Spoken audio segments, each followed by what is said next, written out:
Hello guys, and welcome to our 19th of March session of business ethics. Excited? Okay. I know you are. I mean, you can hide it. I can see it. I can feel it. Okay. All right. So, how are you guys? I mean, I hope you are doing okay. We are in Spain here in our I lost count. I think it's our 12th day of quarantine. Okay. It is sure now that we are gonna have at least 15 more days. So we're gonna go after Easter. Most likely, it looks like that will be extended as well. Okay, so we are looking into at least the end of April kind of confinement to try to control the situation that is, still a little bit out of control. Okay. Um, so as I told you the other day, I mean, it's kind of interesting, okay, and I would like to talk a little bit about that because things have changed, okay, since the last session that we have, okay. To analyze this whole situation from the point of view of business ethics can be pretty fascinating. Actually, there is a lot of opportunities to talk about or to apply the things that we are using in this class, okay, more than uh, I like to see, okay, but well, that's what it is, okay. It's what's is going on right now in the whole world, okay. Remember I told you the other day, like there were like two points of view: the point of view of Europe, and the view of the UK, for example. That in Europe we decided to stop everything, and the UK they say, well, no, we don't want to stop everything, okay, because the economy, so we just gonna risk it and let some people die. That's fine. Well, that have changed, okay, and now the Prime Minister of England, Boris Johnson, he also has established quarantine for the next 3 weeks. Okay, so he's closing schools and everything. Okay, so that have changed because you know, basically anyone else in Europe was thinking that, dude, you're crazy. Okay, so that has changed. Okay, but still, I'm following really closely what's going on in the US. Okay, I wish you guys share your ideas about what's going on in the US. And we are starting to see these debates. Okay, I mean, we are even starting to see some debates that 1 month ago would be crazy to even think about it. But we can analyze that from the point of view of business ethics, okay? To try to be as objective as we can, okay? I guess maybe you saw the declaration from the vice governor of Texas, wondering how many mature old people will be willing to die for the country, okay, to die to recover the economy of the country. So how much a life of an older citizen is worth? Those are the kind of questions that we're going to be seeing these days in the news, in newspapers, okay? And the different criteria that we were talking about the other day, still, we're going to be discussing about that, okay? In the US, President Trump yesterday, from when I'm recording this, okay, he say that, and you can correct me if I'm wrong, okay, but he say that his desire would be to be back to normal when it comes to the economy by the Sunday of Easter, no, April 11th or something like that. All right. Despite the fact that most likely the situation won't be controlled by then. Okay, the U.S. now is the third country in the world. Okay, they pass us, Spain. Okay, with more cases detected. Okay, but also those are the ones that are detected. Okay, probably the reality is way higher than that. No? So and he's saying we can't stop the economy because if we do so, more people will die because of the social effects of the crisis that we are going to provoke. So once again, he's putting he's doing the analysis, okay, and in this balance between society or economy, he's, weighing more the economy. Okay. In Europe, however, okay, continental Europe at least, okay, the European Commission, every country, okay, is thinking the other way. Okay, how we can support the society, knowing that as economic crisis will come.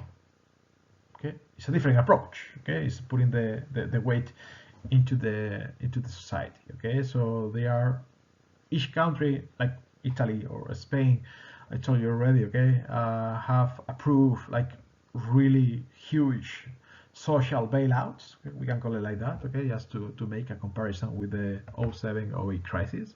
For example, in Spain, in a few days now, they are going to declare that if you have been temporarily fired from your job, you can ask to suspend not just mortgage but also rent payments for 2 months. Okay, so that's huge. Okay, and the government is gonna say, okay, but what happens if the person renting you the place, that's the only income that they have? Well, if that's the only income that they have, then they will receive 100% of the money from the government. So it's a huge package, it's a huge bailout, okay? And also the European Commission is trying to come to a decision to also boost a European bailout package for all the countries affected by the pandemic, no? By the coronavirus pandemic. So huge, okay? It's definitely huge. We also are seeing different countries around the world, like Brazil, like following the steps of one or these other country. It's just really interesting. I mean, from the point of view of business ethics, okay, I invite you to follow the news and when you read them, to try to see all the points of view, to try to see, okay, what's really going on from all the perspectives. In Spain ourselves, I mean, we are not free from debate, okay? We had a debate within the people that say that we should close everything, 100%, totally, okay? Otherwise, we won't recover, okay? And the position that the government is taking is like, okay, we're gonna close as much as we can because we cannot do the same thing that China did for Wuhan, for example, no? Because Wuhan in China is a region of China, is 60 million people. It's a lot. It's more people than in Spain we have, okay? But 60 million people from China is nothing. Remember, more than 1 billion people live there, okay? So 60 million is nothing. So closing that region had the total support of all the region next to it. So that was possible to close it, okay? Because they received support from China. Closing Spain at the same level, closing Italy at the same level, what the government is saying is like, okay, it's not that easy because we can't receive the same kind of support from the regions around Spain. So Portugal, France, Germany, whatever. It doesn't work in the same way. We are different countries. We are not the same country. Even though we are in the European Union, we are different countries, okay? So we depend on ourselves for some stuff that we can just stop receiving, okay? So that's why the 100% total lockout, it sounds like a really extremely complicated thing to do in a country like Spain. But we had this debate, okay? We had the debate. Also, we have, I guess you also had that in the US. A lot of people saying like, yeah, they should do something better, something sooner. Well, you know, it's really easy to see, to have the truth once you know the facts, okay? The hard thing was to do it before, no? And remember that by the beginning of March, okay, most people took it as a joke, okay? Even though we were a little concerned, and that's where we did this this class and stuff, okay? And so you guys were concerned, like at the beginning of March, okay? But you know, still traveling, still going to places, to restaurants, going out, okay? So it wasn't like we couldn't predict that in the next couple of weeks, the next 10 days, we were going to spend at least a month locked in our houses, and probably gonna be more time here in Spain. So, you know, as an exercise, okay, to also as a healthy exercise to check the news, okay, to try to analyze the news from an objective point of view, trying to see this from the point of view of the different ethical analysis that we do. And remember, the utilitarian analysis is all over the place, okay? What I asked you before, how much an older citizen versus a children, older citizen life is worth versus a children life, okay? How much they are worth, okay? All of that, well, it's definitely a really interesting analysis that we can do. So it's a different way to understand what's going on in these complicated moments that we are living, okay? Other than that, as I tell you, we're fine, okay? We just here going by, okay? We have Disney Plus now in Spain as well since yesterday, so that's helpful, okay? So yeah, we can define. All right, so in today's class, okay, we're gonna start with in the next two chapters. That's the one that we're gonna have time to cover, chapter 6 and chapter 7, and then you have the documentary for something like this, okay? We are gonna talk about different stakeholders, okay, and what are the main ethical issues surrounding these stakeholders, okay? We're gonna start with shareholders. Remember the owners of the company, okay? Then in chapter 7, we're gonna talk about employees as stakeholders, okay? And then the documentary that I asked you to watch, okay, the sustainable, you're doing that one, okay, or the cowspiracy, okay. Remember that it's a little bit more raw. You may like to go vegan after seeing it, so I recommend the first one, the sustainable one, okay. But still, both of them, okay, are gonna help us to look into the ethical issues that affect the supply chain of the production chain, okay, the suppliers. All right. So today we're gonna start with shareholder, but before we start, I've introduced a slide explaining you what is due, okay, for the class and where you can find it. Okay, so I'm going to stop here, and you're gonna see a recording of Canvas, okay, with my voice. So I'm going to disappear for a second, okay, but you're gonna be able to see my Canvas screen, okay, so you can see all that is due and where you can find it. Okay, so before we move on, let me pause here, okay, so you guys can see the next slide. Okay, so what is due? Here you are looking into the what you should see in your class. Okay, we have on one side the assignments, the class assignment for the online session the March 10th and the online session March 12th. Okay, in here in the discussion things here, you see the 0 points and 0 points. Those are class work that are due. Okay, individual and project for the March 10 and group project for the March 12. Okay, those don't have a due date because I told you in the announcement, okay, that I thought about giving you some space, but after starting today, all class discussions, okay, will have a due date of 1 week, so it's better for you guys to planify yourself. Then we have the extra activities, okay, the documentary for March 17, the sustainable documentary or the cowspiracy documentary, that is due for April 16, okay. Then we have the final project, March 24, the analysis of corrective actions, March 30, the recommendations, April 3rd, the final project complete, okay.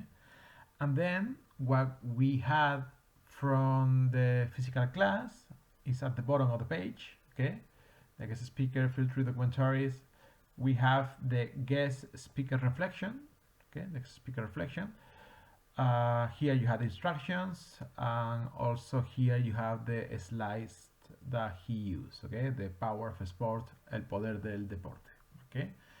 These documentary reflections, you should have done it by now, okay, refers to the true cost documentary. You haven't done it yet, you're welcome to submit it, okay. I just takes a little points for submitting it late, okay. The guest speaker reflection, remember, what I asked you to do was to think about ethical scandal that refers to the world of sport.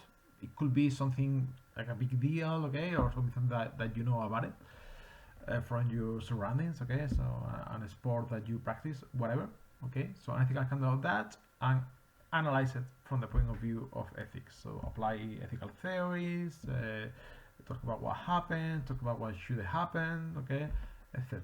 So it's like a 2-3 pages, and that one is also due by the end of the class, okay, by April 16. Okay, so that's everything that we have to do. Today we're gonna do the 19 March session, and gonna be also some questions that you had to answer on Canvas.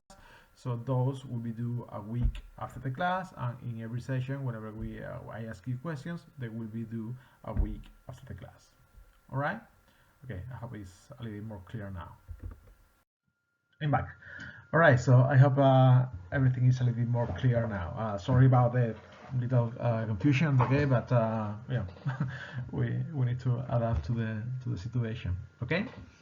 Also, I mean, if you have any questions, okay, just you send me an email. Some of you guys have done it, okay. You see something weird, you see something that is not working, okay, a link that should be there that is not there all of a sudden, okay. Please send me an email as soon as possible.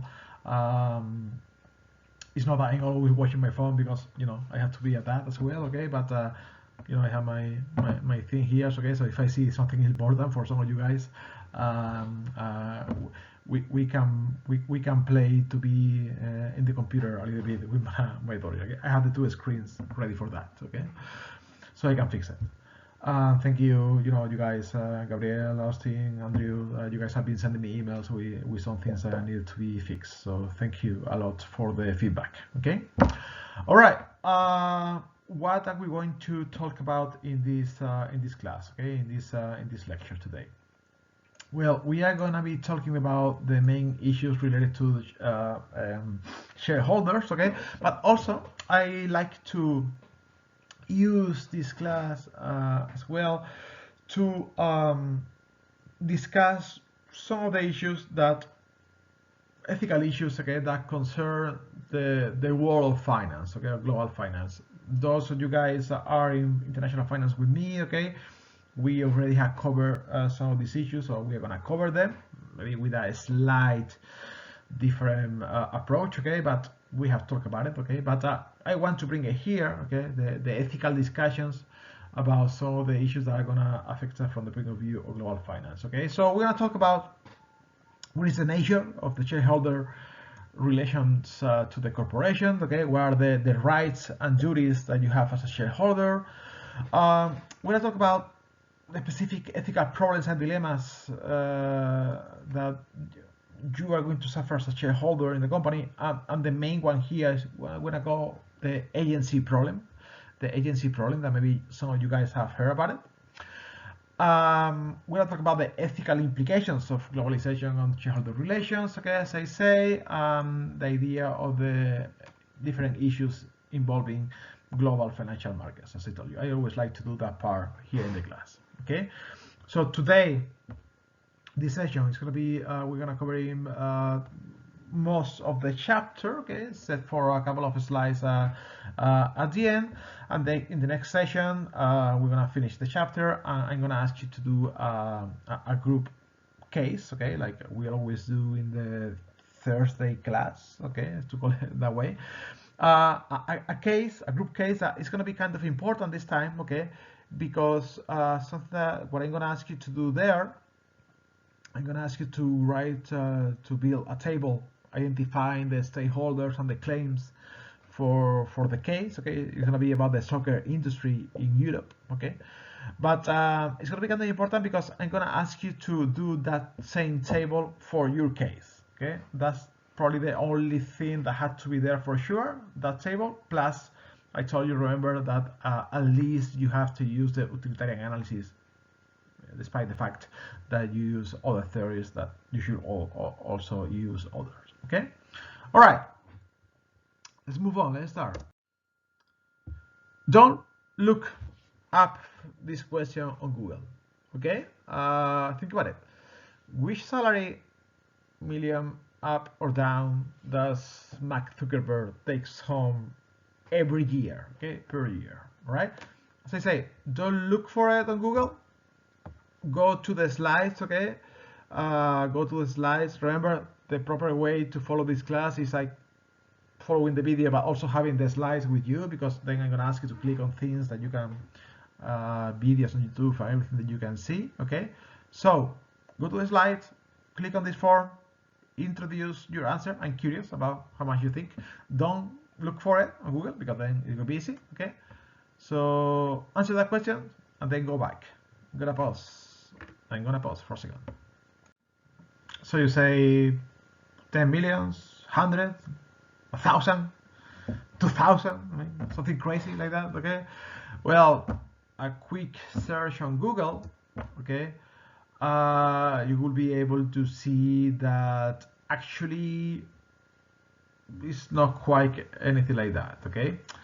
A quick search on Google, you will see articles like this, okay? I'm gonna give you some time to go back and see it. Okay, well, let's check out, okay? Let me pause again, check out these two articles that you can see on the presentations, okay? Maybe it's a little bit hidden, okay? But if you are following the presentation like you follow the video, you will be able to click on them, okay? Or move the things that you see around.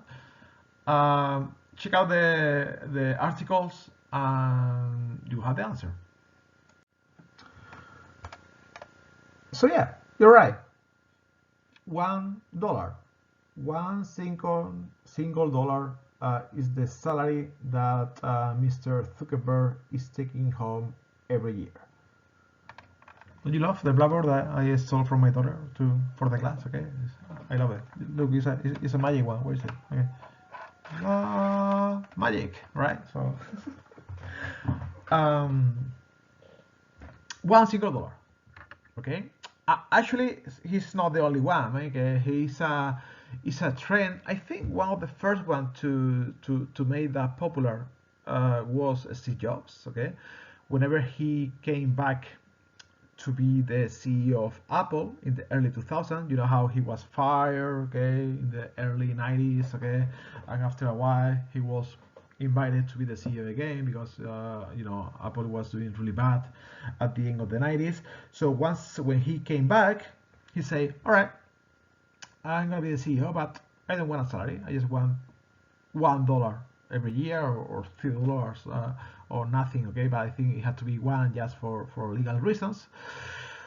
But I want stock options, okay? I want stock options, okay? That's what people like Mark Zuckerberg, people like Elon Musk, people like the guys from Google that I don't remember the name, okay? It's a trend these days, okay? It's in a lot of Silicon Valley CEOs, okay, receive that kind of salary, okay?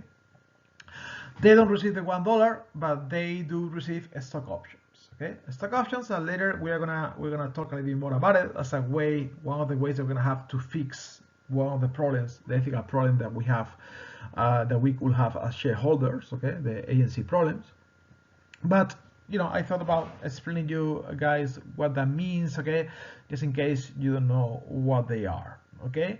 So stock options, okay, basically it is a way to pay for your performance, okay, your salary in this case, okay, your potential income thanks to the through the company is going to be linked to your performance. How? Well, stock options is a financial product, okay, that gives you the option to buy stocks, in this case from your company, in the future for a price that you agree upon today, okay. Normally, the price that you agree today that you can buy stocks is higher than the one that you have right now, okay. Let's take the example of Facebook, okay. So Steve Jobs receives 10 million stock options of Apple in early 2000s, okay, for imagine $10 each, okay. By the early 2000s, okay, you can check there the link, okay, to see the historical data, and you're gonna see how by December 2000 was $1.06, okay. So you know, $10 per stock, it was 1,000% higher, more or less, okay, than the current price of the stocks, right? So he has the right to buy for $10, way higher, you know, the price that right now was for the stocks. By the time that he passed away, it reached more than $50 per stock.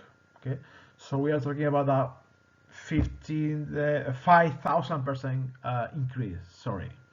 So if he sold them before he passed away, and during the years he received more and more stock options every year. I mean, it wasn't the only one, okay? But just with those ones, the profit will be somewhere around $400 million. $400 million, okay? So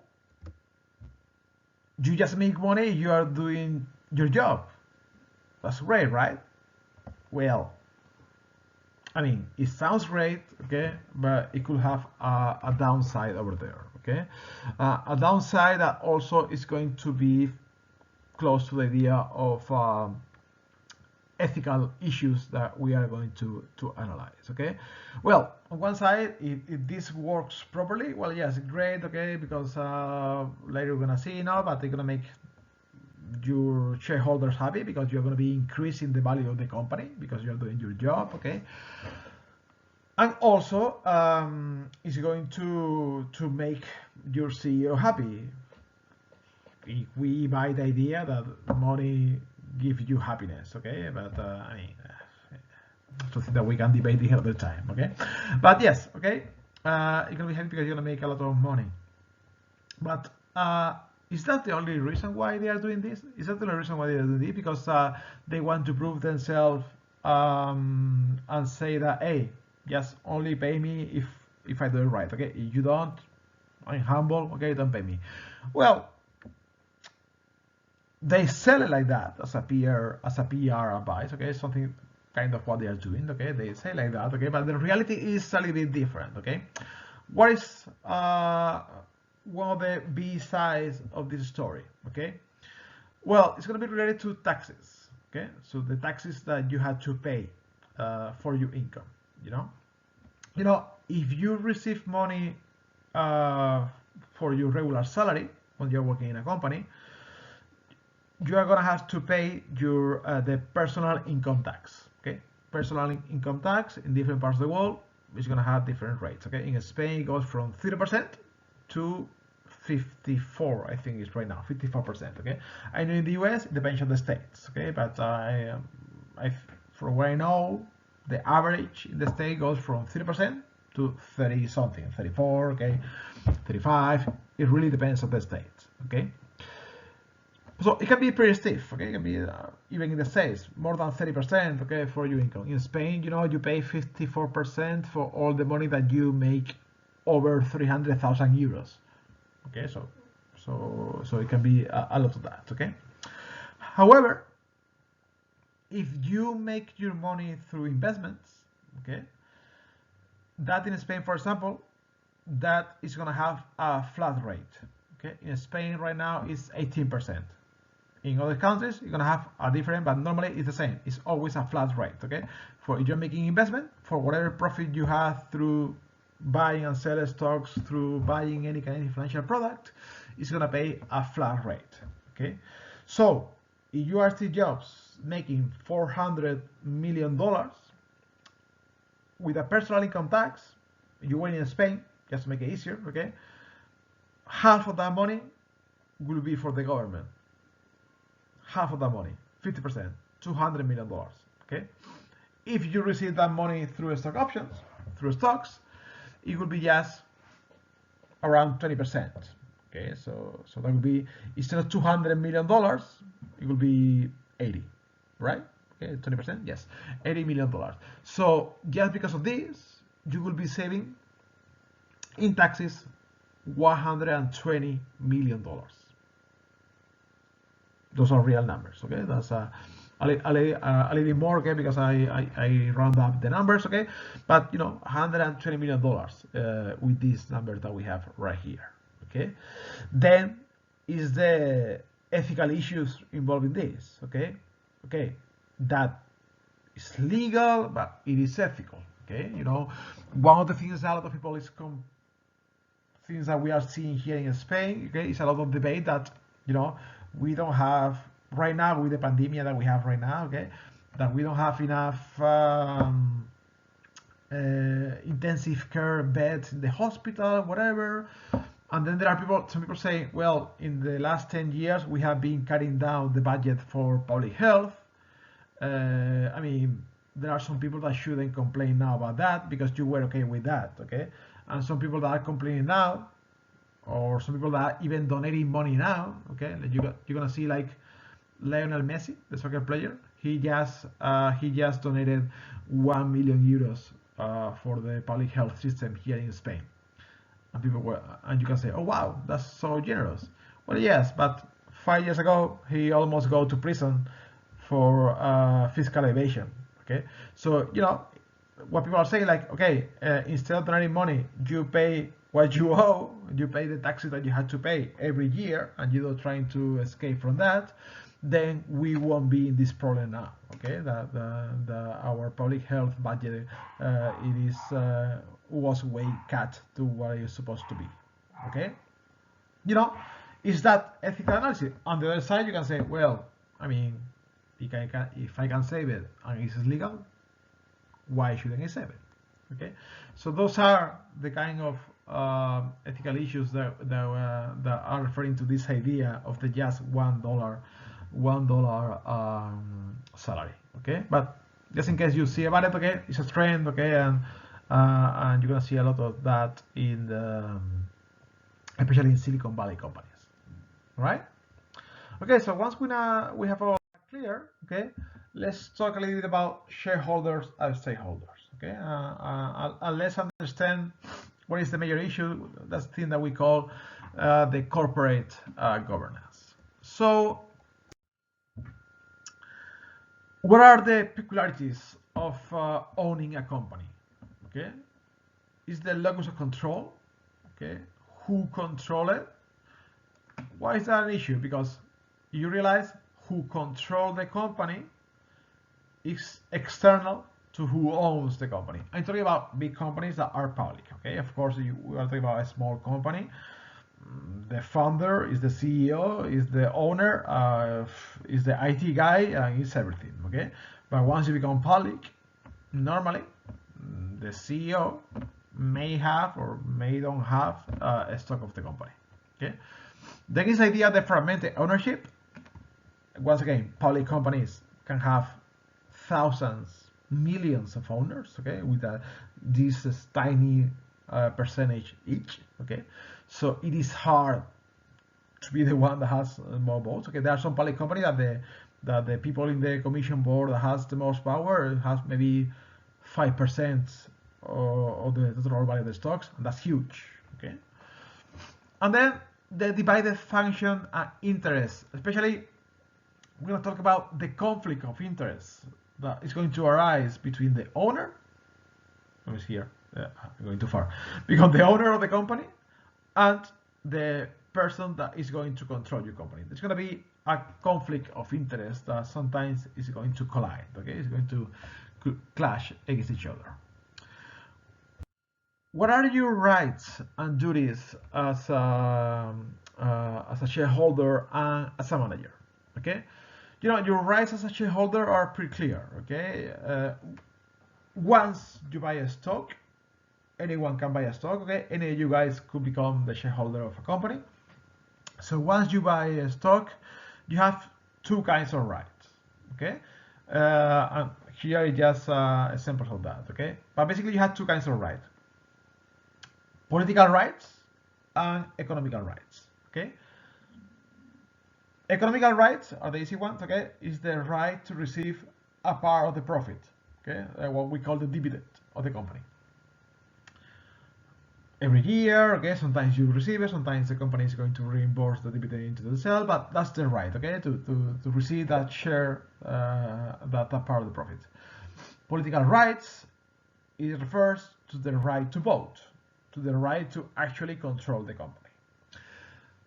now it's weird, but especially in the past, it was kind of normal to see two kinds of stocks: stocks, full stocks with both rights, okay, or stocks with just economic rights without the political rights, okay. And those stocks will be available for foreign people, okay. Why that? Okay, because there was a time where stock markets were somehow protected by governments, okay, because it was like the bone of the economy, okay, the national economy. So the fact that you just allow foreign people to buy stocks without political rights is you making sure that foreign people wouldn't control the companies that are represent the bonds of the national economy. Okay, today that doesn't happen really anymore, okay, because it's easier for anyone to invest anywhere, and stock markets are not nationally protected anymore, okay, but you know, in the past that happened. So it doesn't matter who you are, okay, it doesn't matter if you have 1 million or one stock of a huge company. You have, for example, the right to vote in the general meeting that you're gonna have, every company is gonna have at least once a year. Okay. In finance, I always talk about this anecdote. Okay, my dad is 84 years old. Okay, and for as long as I remember, he has owned stocks. The problem is that he doesn't really understand how stocks work, okay? So I'm talking about the exact same stocks. He never sold them, okay? He has, for some reason, like to have them, okay? Instead of a fish, he has stocks, okay? Definitely cleaner, the stocks than the fish, okay? So every year, he receives a letter from all these different stocks. Normally they're for banks or Movistar, Banco Santander, BBVA, okay? It's another bank from Spain, BBVA. Every year he received this letter for example, let's take Banco Santander, no? A letter to attend the general meeting that is gonna be held every July in Santander here in Spain, okay, inviting all shareholders, okay. Also in the letter normally say, if you don't want to come, okay, you can yield your right to vote to us, and in exchange we are gonna give you a silly present, okay. It could be an extra stock, or what is more normal, okay, it's gonna be an umbrella, a towel. These days it's more like a Bluetooth speaker, okay. So my house was always full of weird stuff sponsored by banks, okay. But you know, he was an owner, okay, and he has the right to go there and speak up, okay, and vote. All right. What are the duties for the managers? Okay. So we already talked about this in chapter 2, okay, when we were talking about who owns a company. So the first one, the duty to act for the benefit of the company. That was the reason why we say that this idea that some people defend, that managers should only worry about the well-being of the shareholders, is like, okay, that's somehow redundant, okay, because they are already committed to do so by law, okay, but that doesn't mean that they can attend to other stakeholders' points of view or other stakeholder concerns, okay. So remember we already discussed that on chapter 2. The duty of courage and skill, the duty of diligence, okay, to act, to behave in a diligent way, okay, so you don't do weird stuff. We want to talk about those weird stuff connecting with the stock options that we already talked about, okay. Okay, so to rule this kind of relationship between the owner of the company and the person actually controlling your company, you know, the managers and the owners, the managers and the shareholders. I have to try to move my hands in just this little box here. That set of rules and process and protocols to manage this relationship is what we call corporate governance. Okay. In here you have a little definition. Okay, so describe the process by which shareholders seeks to ensure that the corporation is run according to their intentions. Okay. This process include, well, goal definition, supervision, control, sanctioning, bonus packages like stock options is one example of that. Okay, so all of that. All right. So it's just basically the process in which we try to make sure that the way the company is run is protecting our interests as a shareholder. Okay. And why is that important? So we already have introduced this idea. Okay. So we're gonna have at least these two sides of the story. Okay. And that's what we call the agency problem. Okay. Or the principal and agent relation. On one side, we're gonna have the principal, shareholder, the owner of the company. On the other side, at least, we're gonna have the manager of the company, what we call the agent that works for us. Okay.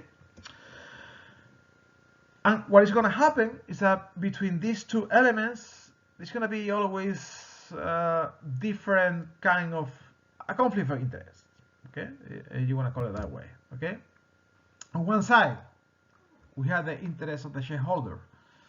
They're gonna seek profit, that you increase the price of the share, etc.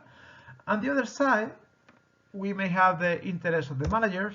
They're gonna include, okay, money, sure, okay, so to increase your remuneration, okay, to make more money, but also it could be something about power, okay. You know, it is you do a class of like a strategic management, you maybe are going to talk about vertical or horizontal integration. Okay, and you're going to talk about conglomerates. Okay, and you know, actually there are no data that conglomerate like this huge company that do all sort of things. There are no proof that those kind of structure are any way better for shareholders or investors. Okay, one of the main reasons to say that they should be better for you as an investor is that, well, it's a way to diversify, You know? Okay, so you have many different industries. Okay, so if one will wrong, you have the others. But you know, the answer to that is like, well, you know, if I want to diversify as an investor, I can do it myself. I don't need you to do it through a conglomerate. So what is the reason behind those conglomerates? Many times the reason is the sort of egomaniac kind of concern of the manager. I want to feel that power that I control all this huge company. Okay, so it's also talk about the self-esteem, etc. Okay, or maybe your interest as a manager is to prove yourself that you can do it really well in this kind of medium company, so a big company is going to hire me. Okay, so I mean, yes, doing my job is going to be great, but maybe I'm going to do things that are going to be more to my interest than to the interest of the company.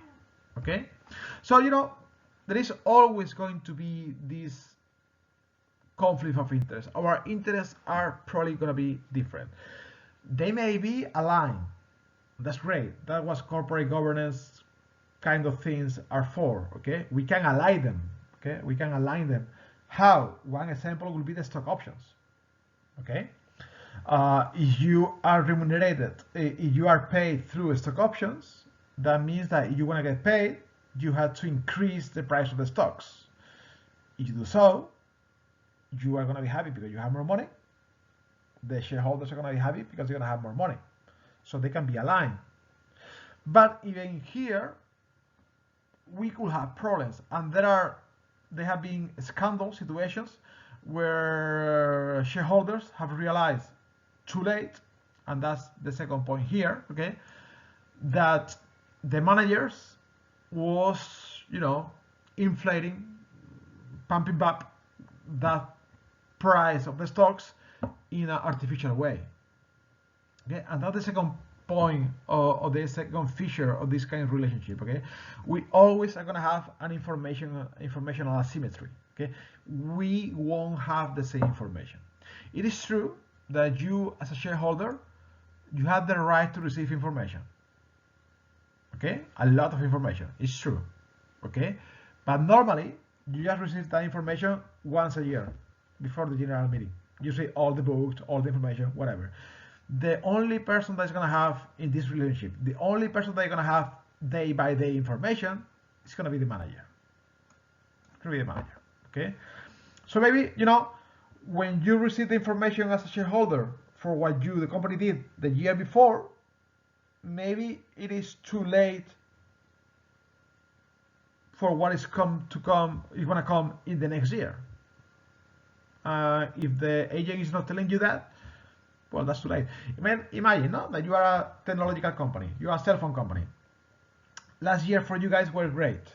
However, you know that in this following year, the 5G technology is going to come, and you are not ready for it. And other companies are. So you probably are going to lose a lot of market there. Okay? But in the last year numbers, everything looks great. Okay? If you don't have this daily information, and that's the kind of information that you don't have to say in the books, okay?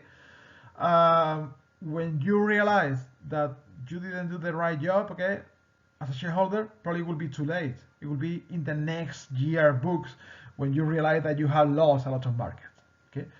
So it's going to be an informational asymmetry, okay? You won't have the same information, and that definitely is going to be a problem. So we have cases like Enron in the early 2000s, Fannie Mac in the 2007, 2008, okay, where shareholders discovered that the managers were cooking the books, okay.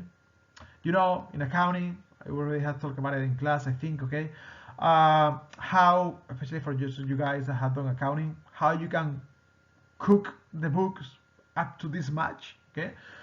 I prefer that more than cooking. I prefer our word in Spanish, creative accounting. Okay, so you can cook the book up to this much within the legal framework. Okay, you can change how much you are going to depreciate. For example, you are going to declare some depreciation for one building this year. There are some things that you can change to declare more or less income at the end of the year. Okay, if you want to make it look great, to pump the value of the stocks, to show off, okay, maybe you are going to decrease the level of depreciation. You're going to decrease some of the stuff that you can use as a cost, so you can increase the income, the profit. Okay, if you want maybe to make it look next year that like next year was awesome because you implemented a new strategy, what you can do this year, you can increase the cost so the profit is lower, and then you are going to readjust that next year, and then the growth of the profit is going to be huge. Okay, so it's sort of out of things that you can do. Okay, but sometimes you can step the line, and then you are into the illegal area, and then we have a problem, because when that happens and people realize of that, normally the stocks are gonna go down the pipe, okay, and it's going to be a huge disaster. All right. But also, sometimes it may be that you, as a CEO, as a manager, you are the one unprotected. Okay. So in here you have an article and then a little YouTube video, okay, to talk about the article.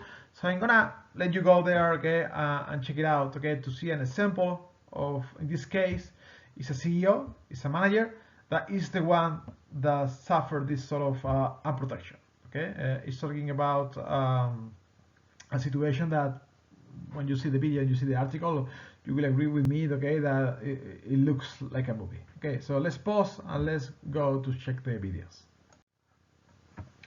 You saw it, right? I mean, I'm pretty sure that by now someone has to have the rights of this story and is writing an awesome script, okay, because this have everything for a Hollywood movie. Okay, you have the Yakuza, you have a huge corporation going down, okay, you have Japanese people being bad, and you can make it the guy be arriving in the US and someone in the US saving the day. Okay, it's an awesome movie there. Okay, but you see the thing, okay, this is a phenomenon called the whistleblower.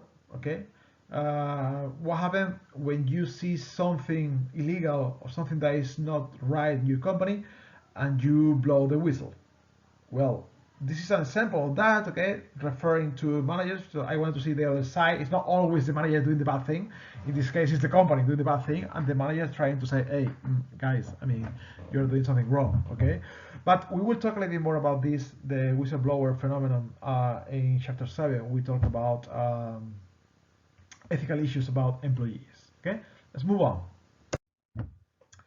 So, what are some of the ethical issues, okay, that refer to managers, to refer to the ANC problem? Okay, here we have two of them that also this is going to connect us with the globalization, with the global finance analysis from the point of view ethical issues. Okay, things like the fat cat salary, okay, especially in the US. No, check out these numbers, okay, like CEO to work compensation ratio in the US is 350 to 1 or 84 to 1 in the UK, way lower in Europe, but still pretty huge. You get to H to 1, okay, or things like I think a problem with the executive pay, okay.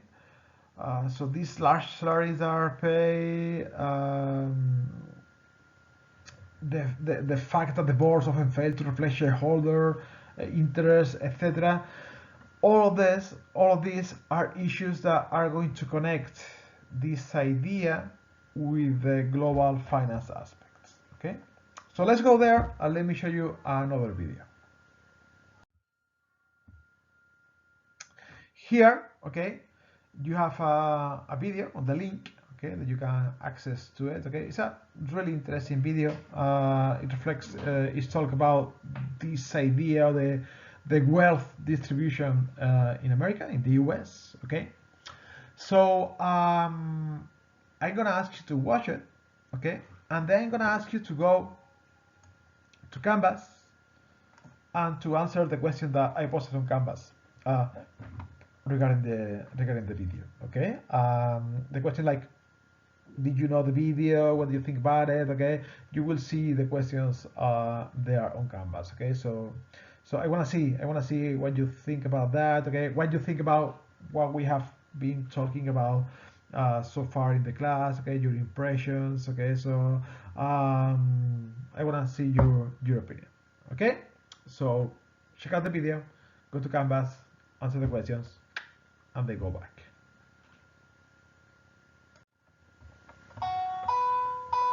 Oh, sorry guys, I didn't see you. I was playing some piano while you were doing that. It's my awesome piano here. I share it with my daughter. It's really awesome. Okay, it's already showing finance. Okay, so you like it. I'm getting quite an expert on this. Okay, so all right. So what do you think about the video? I mean, I thought it was interesting. Okay, this difference between when we think about the situation, what we think it should be the situation, and what the reality is. Okay, and you know, this is a kind of discussion that right now, with the whole situation that we are gonna suffer with the crisis that is coming after this pandemic, these kind of facts, these kind of ideas, to be aware of this idea is gonna be important. Okay, so that's why I wanted to show you this video, and I ask you about it. Okay, so you know, I like to use this class, okay, to talk about some issues that refer to the world of finance. Okay, so I want you to give you a little really quick overview about how the world of finance looks like this day. Okay, you know, you are in finance. Okay, some of you guys are in finance, like Agustin, Emily, Andrew, I think I'm forgetting someone, but for those you guys, okay, you already have heard about this. Okay, so the world of finance today is not the world of finance that we have in the 90s or in the 80s mostly. Okay, today the fastest way to define the kind of global finance that rule the world, okay, the fastest way to say it, the fastest way to define it would be like a global casino, okay, from a productive capitalism that we could have in the 70s, in the 80s, until the 70s at least, okay, where when you invested, you were creating something, you were creating some sort of wealth, okay. Today we are in a version of capitalism, money dealing capitalism, or what we call the neoliberalism, okay, that most of the time when you invest, you create nothing, okay. You are just moving money from one hand to the other, okay. Imagine, I mean, if in our class, if we had all the money in the world, okay, we have all the money in the world, if we all invest in one company, we all could win. And by investing in that company, we are helping the company. The company is raising more money, so they can hire more people, they can produce more, so they can pay more taxes, okay, they can give more jobs, okay, so people have more money to spend, and the real traditional economy start to work, okay. In today's economy, most people don't trade stocks, okay. The main markets for people to trade, to speculate with their money today are what we call futures and option derivative markets, okay, something like markets that are basically financial product over another financial product, okay. I'm not going to answer to explain what they are, okay, but this is what you need to know about them, okay. In those markets, okay, I will give you some example now, probably not today, probably in the next session, an example of this, or how this market works, okay, from the analysis of the ethical point of view. In these markets, if we all have all the money in the class, of the world, I mean, okay, half of the class will be buying, half of the class will be selling. We're going to be buying from each other, okay.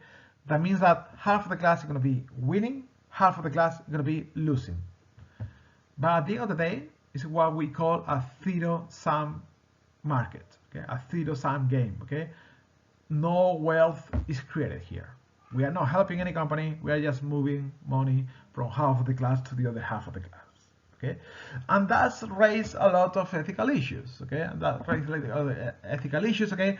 And these are some of the few, okay, that I would like to talk about it, okay. And we're gonna focus just to finish the class today, okay, because I'm probably talking too much. I want you guys to do some work, okay.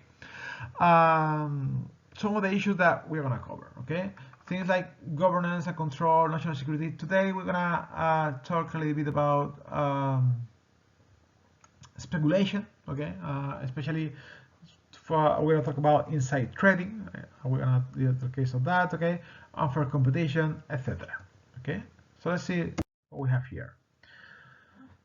You know, on one aspect I'm gonna go around this, okay, but it's really connected to the ethical issues. It's really connected to the role that they play in the 07 and 08 crisis, okay. One important player in all this new way to understand finance are the accounting and rating agencies, okay. I know you know how they work, okay, but basically they are companies that are going to determine how trustworthy an investment is, how trustworthy a company is. So when you invest in them, you are going to get your money back, or how trustworthy is a government, okay. So if you buy their debt, you know how you can buy debt from governments, okay. How likely is that you are going to be paid back, okay, that you're going to get your money back, okay.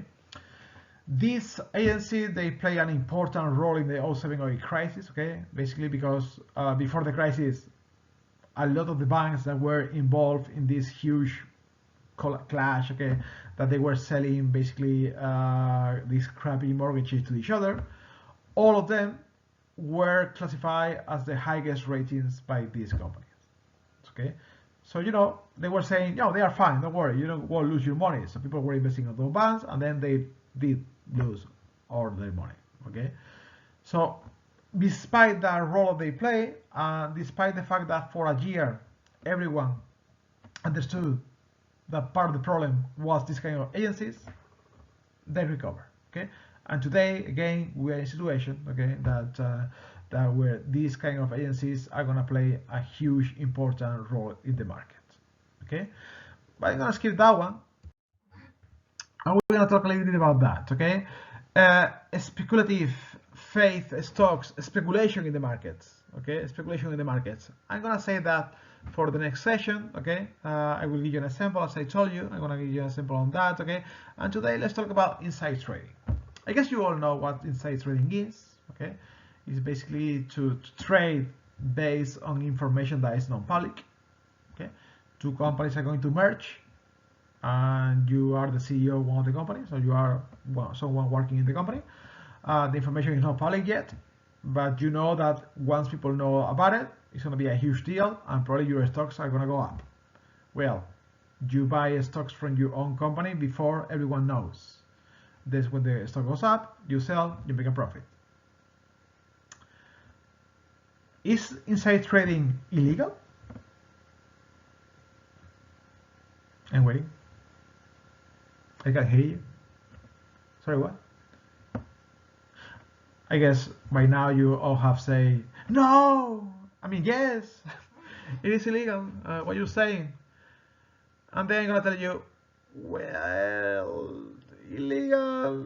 Yes, in theory, most parts of it, okay. But there are other parts that are not that clear about the legality, okay. Let me tell you, from the point of view of criminal law, when I was studying law in my college, okay, I mean,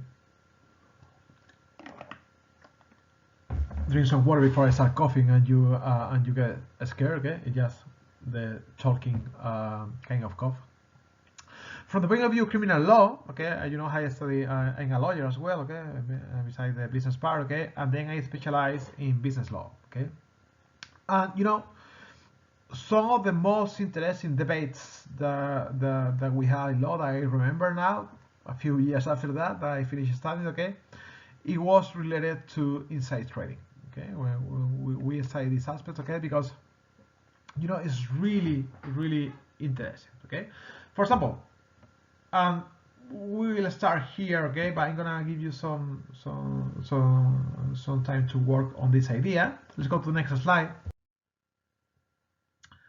I'm gonna ask you to pause the video again, go to Canvas, click on the home button in your course, okay, open the case, who cares whose shares, and then share your answer on the class discussion of the case. Here you have the information on where to find it, okay. Here is the PDF that you have to open under the online session March 19th, okay, and here is where you have to place your answers, okay. And you of course are welcome to comment each other answers, okay.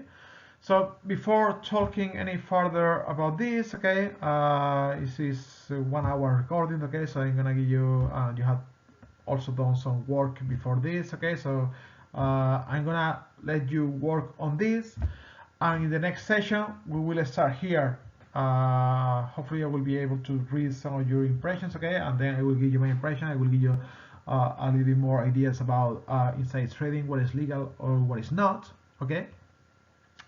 We can finish this chapter and then talk about the other case, okay, that is going to be like a group case. In this case, the who cares who shares, okay, as you can see on Canvas, is individual work, okay, so everyone has to do it. All right, guys, I hope you enjoy the class, okay, all things considering. I feel like a YouTuber now, so I guess subscribe to my channel or something. I don't know what YouTubers are. YouTubers say, okay. I'm not very into that. So I'll see you in the next sessions, okay. As I told you before, okay. You have any questions? You have any things that is not working properly? Give me feedback, please. It's more than welcome, okay. Remember that I'm just talking to a computer. I see a little light that is looking at me, okay, but that's all the feedback I got when I'm recording these classes, okay. All right, so I'll see you in the next session, okay. We finish the chapter, we do the case. All right, okay, guys, I hope you're safe. Bye.